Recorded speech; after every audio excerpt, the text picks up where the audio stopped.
नमस्कार दोस्तों, आपका हार्दिक अभिनंदन है बिब्लोफाइल के डिजिटल प्लेटफॉर्म पर। मैं दिनकर राणा हर सुबह की तरह आपका स्वागत करता हूं। मैं उम्मीद करता हूं कि सब शानदार जबरदस्त होंगे। आज जो हम डिस्कस करने वाले हैं, सबसे पहले सुर्खियों को डिस्कस करते हैं, उसके बाद बहुत सारी दो देश और दुनिया की घटनाओं पर विचार करने वाले हैं। आइए। Institute for Economics and Peace IEP द्वारा जारी ग्लोबल टेररिज्म इंडेक्स के अनुसार साल 2025 में आतंकवादी हमलों से होने वाली मौतों में बड़ी गिरावट देखी गई है।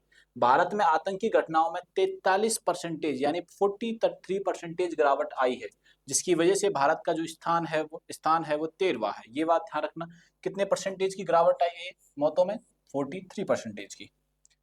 भारतीय रिजर्व बैंक ने सेंट्रल बैंकिंग द्वारा 2026 में घोषित प्रतिष्ठित global Initiative of the year का पुरस्कार जीता है। किसने जीता है? ये आरबीआई ने ये पुरस्कार जीता है। ये बात आप लोग यहाँ से ध्यान में रखिएगा।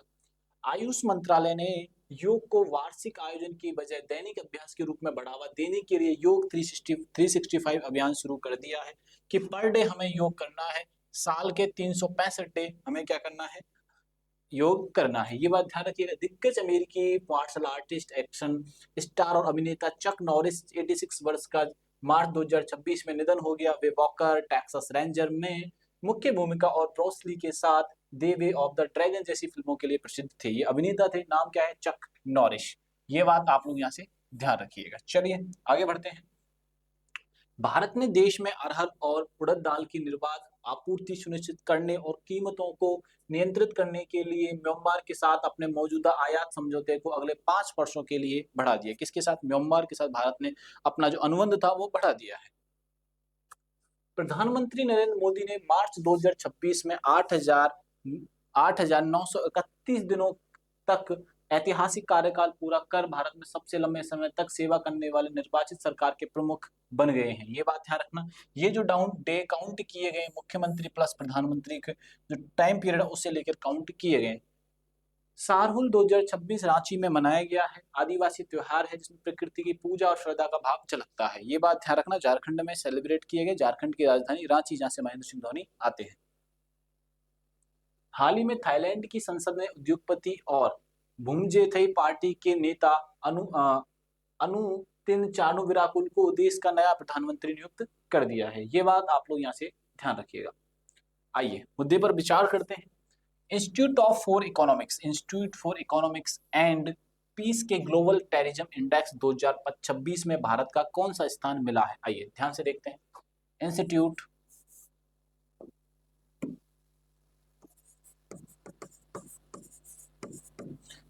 For Economics and Peace Global Terrorism index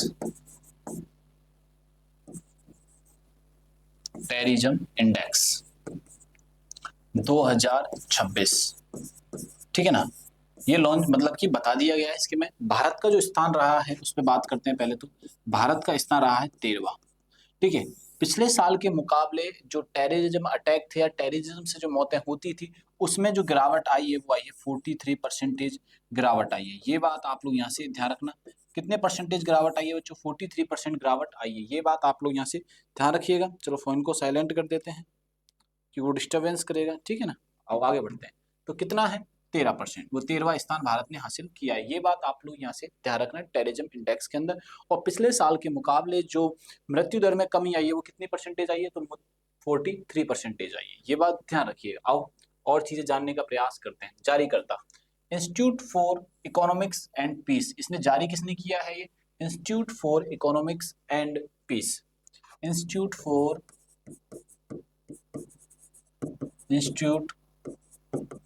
for Economics and Peace. ये बात आप लोग यहाँ से ध्यान में रखिएगा, ठीक है। ये बात यहाँ से इंपॉर्टेंट भी है, ठीक है ना। सबसे प्रभावित आतंकवाद, सबसे ज्यादा प्रभावित देश है पाकिस्तान। आतंकवाद से सबसे ज्यादा प्रभावित देश कौन सा है? तो आतंकवाद से प्रभावित देश है आतंकवाद से प्रभावित देश कौन सा सर्वाधिक? पाकिस्तान है। आतंकवाद से प्रभावित देश कौन था? सर्वाधिक नंबर 1 पोजीशन पे कौन सा आता है? पाकिस्तान आता है। सर्वाधिक मौतें आतंकवाद के कारण सबसे ज्यादा मौतें नाइजीरिया में हुई है। मुख्य कारण बोको हरम आतंकी समूह है। कौन सा संगठन है आतंकी? बोको हरम है। और कहाँ पे है ये? नाइजीरिया में। सबसे ज्यादा आतंकवाद यानी कि तालिबान तो पाकिस्तान में है। जो आतंकवादी संगठनों के द्वारा मौत के घाट लोग उतारे गए हैं वो किसके द्वारा है? बोको हरम के द्वारा नाइजीरिया में मौतें हुई हैं। ये बात ध्यान रखना। हमारे पड़ोसी देश में कोई भी आतंकी हमला नहीं हुआ है। हमारे पड़ोसी देश नेपाल के अंदर सिंगल आतंकी घटना नहीं हुई। ये बात ध्यान रखना। भारत का कौन सा स्थान रहा है? 13वां रहा है। भारत में आतंकवादी हमलों में 43% की कमी आई। ये ज्यादा इंपॉर्टेंट है। आपसे पूछा जा सकता है कि आतंकी हमलों में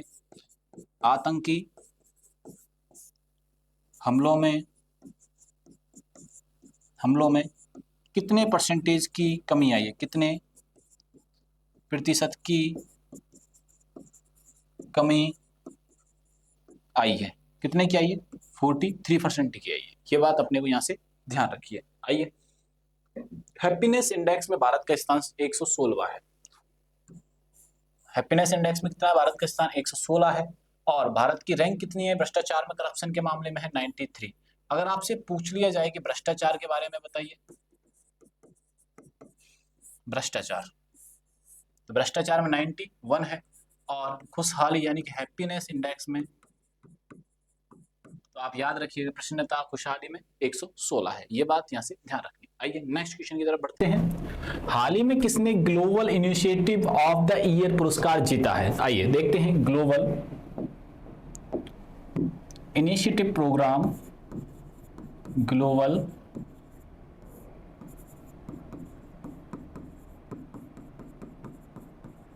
इनिशिएटिव ऑफ द ईयर पुरस्कार यह जीता है आरबीआई ने। किसने जीता है? आरबीआई। भारत का केंद्रीय बैंक है आरबीआई। इसने ये हाल ही में प्रोग्राम, ठीक है ना, यानी कि पुरस्कार जीता है। अब ये जो आरबीआई जो है हमारे देश की केंद्रीय बैंक है। क्या है ये? केंद्रीय बैंक है। आरबीआई की जो स्थापना होती है वो होती है 1 अप्रैल 1935 को होती है। 1 अप्रैल 1935 को होती है। ये बात आप लोग यहां से ध्यान रखना। 1 अप्रैल 1935 को होती है। ये बात अपने को यहां से याद रखनी है। और दूसरी बात, स्थापना और इसका हेडक्वार्टर जो चेंज होता है, हेडक्वार्टर 1937 में होता है। कहां से हेडक्वार्टर चेंज होता है? तो हेडक्वार्टर चेंज होता है कोलकाता से मुंबई के लिए। अभी वर्तमान में जो हेडक्वार्टर है आरबीआई का वो कहां पर है? वो है मुंबई में। ये बात आप लोग यहां से ध्यान रखना। बैंक का जो राष्ट्रीयकरण किया गया था यानी कि नेशनलाइजेशन जो किया जाता है वो कब किया जाता है? आरबीआई का नेशनलाइजेशन 1949 में किया जाता है। ये बात भी अपने को यहां से याद रखनी है। नेशनलाइजेशन यानी कि राष्ट्रीयकरण जो किया गया था वो 1949 में किया गया था। ये बात भी अपने को यहां से याद रखनी है। आरबीआई का राष्ट्रीयकरण 1949 में किया गया था। आगे बढ़ते हैं, ठीक है ना, 1949 में किया गया था। अब इसके पहले जो गवर्नर रहे वो देशमुख जी रहे। पहले गवर्नर कौन थे? देशमुख जी। और अभी वर्तमान में कौन है? तो अभी वर्तमान में है संजय मल्होत्रा जी। वर्तमान में कौन है? संजय मल्होत्रा जी आरबीआई के गवर्नर हैं। ये बात आप लोग यहां से ध्यान रखना। भारत का जो सबसे बड़ा सार्वजनिक बैंक है वो आरबीआई नहीं है, एसबीआई है। भारत का सबसे बड़ा सार्वजनिक बैंक, भारत का सबसे बड़ा सार्वजनिक बैंक, भारत का सबसे बड़ा सार्वजनिक बैंक वो है एसबीआई। ये बात भी अपने को साथ में याद रखनी है। ये दोनों क्वेश्चन आपसे पूछे जा सकते हैं कि भारत का केंद्रीय बैंक क्या है? तो भारत का केंद्रीय बैंक है आरबीआई। आपसे दूसरा क्वेश्चन क्या पूछा जा सकता है यहां से? तो दूसरा क्वेश्चन ये पूछा जाता है भारत का सबसे बड़ा सार्वजनिक बैंक कौन सा है? तो वो है एसबीआई। आइए आगे बढ़ते हैं। स्थापना, इसकी स्थापना कब हुई थी? 1 अप्रैल 1935 को होती है। इसकी स्थापना कब होती है? 1 अप्रैल 1935 को होती है। ये बात आप लोग यहां से ध्यान रखना। मुख्यालय इसका अभी करंट में क्या है? मुंबई में। हाल ही में जो गवर्नर है 26वें नंबर के वो कौन है? संजय मल्होत्रा जी हैं। ये बात ध्यान रखना। डिप्टी गवर्नर भी आपको यहां से याद रखने, वी पूनम गुप्ता है, एस राज जानकी रमन है, ठीक है ना, टी रविशंकर है और गिरीश चंद्र मुर्मू है। सारे के सारे क्या है? डिप्टी गवर्नर है। ये सारे के सारे कौन है? डिप्टी गवर्नर है। ये बात अपने को यहां से याद रखनी है। चलिए आगे बढ़ते हैं। साउथ इंडियन बैंक ने ईपीएफओ से जुड़कर, ठीक है ना, ईपीएफ से जुड़कर ईपीएफ पेमेंट सर्विसेज स्टार्ट कर दी है। किस बैंक ने की है? साउथ इंडियन बैंक ने ये प्रारंभ की है, ठीक है ना। Fino payment bank, Fino payment bank Ketan merchant को अंतरिम सीईओ के रूप में नियुक्त किया गया है। केतन मर्चेंट को, किसको? केतन मर्चेंट को अंतरिम सीईओ के रूप में नियुक्त किया गया है। एसबीआई महिला सशक्तिकरण पर केंद्रित $500 मिलियन की सिंडिकेट सामाजिक ऋण सुविधा घोषणा की है। किसके लिए? महिला सशक्तिकरण के लिए। किस बैंक ने किया? एसबीआई ने किया। और मैंने अभी हाल ही में आपको बताया था कि एसबीआई भारत का सबसे बड़ा सार्वजनिक बैंक है। एसबीआई क्या है? भारत का सबसे बड़ा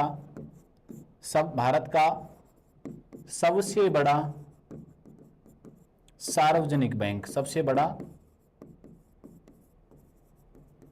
सार्वजनिक बैंक है। ये बात भी अपने को यहां से याद रखनी है, ठीक है। बीओबी, बैंक ऑफ बड़ौदा ने ग्रीन इंफ्रास्ट्रक्चर बॉन्ड के जरिए 10,000 करोड़ जुटाए हैं। ग्रीन इंफ्रास्ट्रक्चर बॉन्ड के तौर पर कितने रुपए जुटाए हैं? तो 10,000 करोड़ रुपए कलेक्ट किए हैं। ये बात भी ध्यान रखना। डीवीएस और वीसा के साथ मिलकर एआई आधारित एजेंटिक भुगतान पायलट प्रारंभ किया है। Online death claim settlement portal किसने लॉन्च किया? इंडियन ओवरसीज बैंक ने किया। भारतीय सेना के सम्मान में सोल्जर थॉन 2026 लॉन्च किया पीएनबी ने। किसने लॉन्च किया है? 2026 पीएनबी पंजाब नेशनल बैंक ने किया है हाल ही में, ठीक है ना। हाल ही में किस मंत्रालय ने योग 365 अभियान शुरू किया है? ठीक है ना। किस मंत्रालय के द्वारा? मंत्रालय के बारे में हमसे पूछा जा रहा है, ठीक है ना। मंत्रालय के बारे में पूछा गया है कि योग 365 योजना का नाम क्या है? योग 365 किसने योजना की है? पहले क्या होता था, जिस दिन योग दिवस सेलिब्रेट किया जाता था उस दिन ही योग को लेकर सामाजिक जागरूकता अभियान चलाए जाते थे, सामाजिक जागरूक किया जाता था। लेकिन अभी आयुष मंत्रालय के द्वारा यह पहल की गई है, योग 365। प्रत्येक दिन योग के बारे में बताया जाएगा, योग के संबंधित जागरूकता फैलाई जाएगी, योग के फायदे बताए जाएंगे। तो ये जो प्रारंभ किया है, किस मंत्रालय ने प्रारंभ किया? तो ये आयुष मंत्रालय ने प्रारंभ किया है। किसने प्रारंभ किया है? आयुष मंत्रालय ने प्रारंभ किया है। ये बात आप लोग यहां से याद रखिएगा। तो किस मंत्रालय ने प्रारंभ किया है? आयुष मंत्रालय ने हाल ही में प्रारंभ किया है, ठीक है। आइए, अभियान का नाम क्या है? योग 365 है। अभियान का नाम क्या है बच्चों? तो योग 365 है। किसने लॉन्च किया है? आयुष मंत्रालय ने लॉन्च किया। ये बात आप लोग यहां से ध्यान रखिएगा। चलिए आगे बढ़ते हैं। हाल ही में चक नॉरिस का निधन हुआ है, ठीक है ना। किसका निधन हुआ है? चक नॉरिस। और वो क्या कार्य करते थे? चक नॉरिस का निधन हुआ है। और वो किया करते थे? तो वो मतलब अभिनेता थे, हॉलीवुड में क्या थे? एक्टर थे। और कई नामचीन हस्तियों के साथ काम उन्होंने किया था। अभिनेता है, तो उनकी डेथ हो चुकी है। कहाँ के हैं? हॉलीवुड के हैं। बॉलीवुड से ताल्लुक नहीं है उनका, हॉलीवुड से ताल्लुक है, ठीक है ना। ये बात आप लोग यहां से ध्यान रखना, अभिनेता है, ठीक है जी। आओ आगे बढ़ते हैं। उनका जो निधन हुआ है ये बात ध्यान रखना, ठीक है। 86 वर्ष की आयु में हुआ है। कितनी वर्ष की आयु में हुआ है? 86 वर्ष की आयु में हुआ है। एक मार्शल आर्ट दिग्गज और एक्शन फिल्मों के वो बादशाह थे। उन्होंने पावरफुल कैरेक्टरों के साथ काम किया था, जैसे बड़े पर्दे पर अपने दमदार किरदारों और अविश्वसनीय जीवन रक्षा कौशल के लिए मशहूर थे। वे दुनिया में स्ट्रेंथ के ग्लोबल सिंबल बन चुके थे, ठीक है ना। ये बात भी अपने को यहां से याद रखनी है। हाल ही में भारत ने किस देश के साथ अरहर और उड़द दाल के आयात समझौते को अगले 5 वर्षों के लिए बढ़ा दिया है? ठीक है, देखो अभी वर्तमान स्थिति जो विश्व में बनी हुई है वो युद्ध की स्थिति है। वर्तमान में युद्ध की स्थिति बनी हुई है, युद्ध की स्थिति बनी हुई है भैया, ठीक है। ईरान पर अटैक चल रहा है, ईरान पर कंटिन्यूसली इजराइल अमेरिका के हमले हो रहे हैं लगातार। तो इसको देखते हुए ईरान अपने प्रोटेक्शन के लिए बहुत सारी चीजें आजमा रहा है। इसके कारण व्यापार ठप हो चुका है। क्या हो चुका है? व्यापार ठप हो चुका है भैया, कंप्लीटली। और व्यापार ठप होने से तो भारत में सबसे ज्यादा जो खपत होती है दालों की होती है। तो भारत ने अगले 5 सालों के लिए व्यापार को बढ़ाने के लिए, संबंधों को अच्छे करने के लिए म्यांमार के साथ समझौता ये किया है कि उड़द और दाल हम आयात किससे करेंगे? तो वो म्यांमार से करेंगे। जो पिछले साल जो समझौता था उसको एक्सटेंड कर दिया। कितने वर्षों तक कर दिया है? तो 5 वर्षों तक एक्सटेंड कर दिया है। ये बात ध्यान रखना, ठीक है। म्यांमार के साथ समझौता किया है। किसके साथ समझौता किया है? म्यांमार के साथ। और कितने? अगले 5 वर्षों के लिए, अगले 5 वर्षों के लिए, अगले 5 वर्षों के लिए यह कार्य किया गया है। यह बात आप लोग यहां से ध्यान रखना। किसके साथ समझौता किया है? तो यह म्यांमार के साथ समझौता किया है, ठीक है, ये बात ध्यान रखना। कौन सी दालों को लेकर है? उड़द और अरहर को लेकर है, अरहर और उड़द को लेकर है, ठीक है, ये बात ध्यान रखना। और पड़ोसी देश है तो उससे व्यापारिक संबंधों को भी मजबूत करना है क्या, ठीक है, याद रखना है ये सारी चीजें। हाल ही में 8,931 दिनों के साथ भारत में सबसे लंबे समय तक सेवा करने वाले निर्वाचित सरकार के प्रमुख कौन बने हैं? ठीक है, 8,931 दिनों तक 8,931 दिनों तक निर्वाचित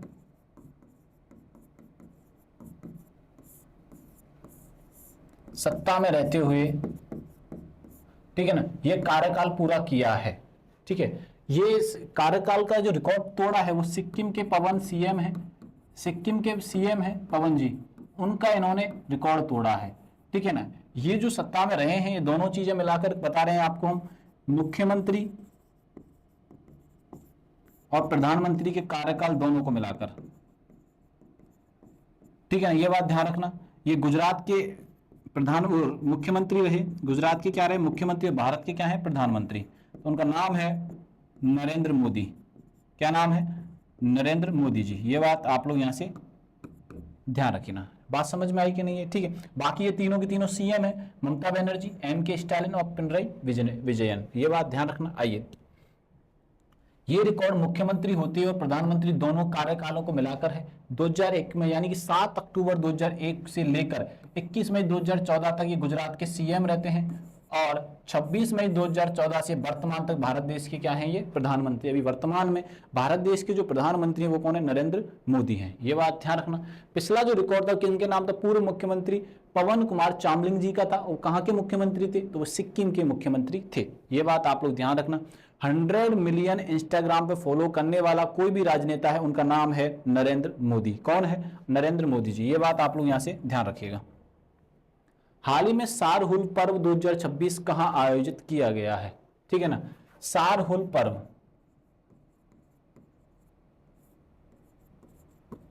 सारहुल पर्व, इसमें क्या किया जाता है? प्रकृति की पूजा की जाती है बच्चों। क्या किया जाता है सारहुल में? प्रकृति की पूजा की जाती है।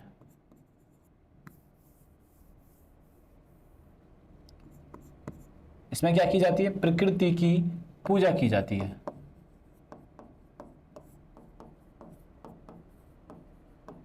क्या की जाती है? इसमें प्रकृति की पूजा की जाती है। ये बात आप लोग यहां से ध्यान रखना।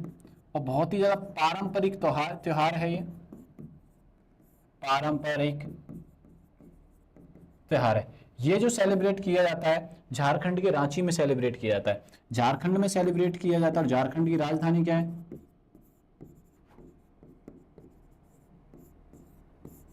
झारखंड की राजधानी क्या है? रांची में ये सेलिब्रेट किया गया है। ये बात आप लोग यहां से ध्यान रखना। सारहुल जो पर्व है, सारहुल जो पर्व है किस राज्य में सेलिब्रेट की गई है? झारखंड में सेलिब्रेट की गई है। इसमें प्रकृति की पूजा की जाती है। आगे देखिए, झारखंड के जो सीएम है वो कौन है? हेमंत सोरेन है। कौन है? हेमंत सोरेन जी। ये बात ध्यान रखना। ठीक है, ये वसंत ऋतु का एक त्योहार है। हिंदू कैलेंडर के अनुसार चैत्र माह में ये मनाया जाता है। सारहुल कब मनाया जाता है? चैत्र माह में, हिंदू कैलेंडर के अनुसार। और झारखंड के जो सीएम है वो कौन है? हेमंत सोरेन जी हैं। ठीक है, ये नए फूलों को खिलने का जश्न है और मूल रूप से एक प्राकृतिक उत्सव है जो पेड़ और प्रकृति की क्या की जाती है? पूजा इसमें की जाती है। ये सारहुल के बारे में याद हमें रखना है। हाल ही में थाईलैंड के प्रधानमंत्री पद पर किसका निर्वाचन हुआ है? ठीक है, बिजनेसमैन है एक, थाईलैंड के नए प्रधानमंत्री चुने गए हैं। थाईलैंड के नए प्रधानमंत्री, ठीक है, थाईलैंड के नए प्रधानमंत्री कौन चुने गए निर्वाचन? तो वो चुने गए हैं अनुतिन चर्नविराकुल।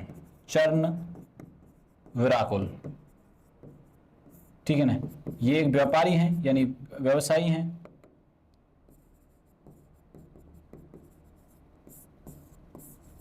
कहां के प्रधानमंत्री बने? तो ये थाईलैंड के प्रधानमंत्री बने। ये बात आप लोग यहां से ध्यान में रखिएगा। आइए आगे बढ़ते हैं। पार्टी का नाम अनुतिनिक चर्नविराकुल का है थुमजाई थाई पार्टी। क्या नाम है? भुम्मुजाई थाई पार्टी, ये बात ध्यान है, भुम्मुजाई थाई पार्टी नाम, ये जरूर स्टार बना लेना इस पर नाम, ठीक है ना, ये है। और राजनीतिक स्थिरता के लिए चुने गए हैं। राजधानी बैंकॉक है, थाईलैंड की जो राजधानी वो क्या है, बैंकॉक, ये बात यहां से ध्यान रख। और यहाँ की मुद्रा है बाहत, मुद्रा क्या है यहाँ की, बाहत है।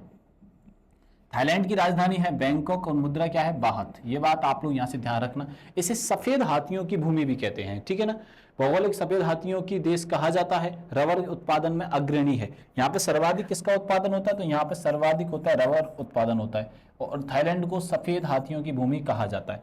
भारत और थाईलैंड के बीच मैत्री युद्ध अभ्यास होता है, जो युद्ध अभ्यास हुआ है इन भारत और थाईलैंड के मध्य वो कौन सा हुआ है, मैत्री हुआ है, ये बात आप लोग यहाँ से ध्यान रखना।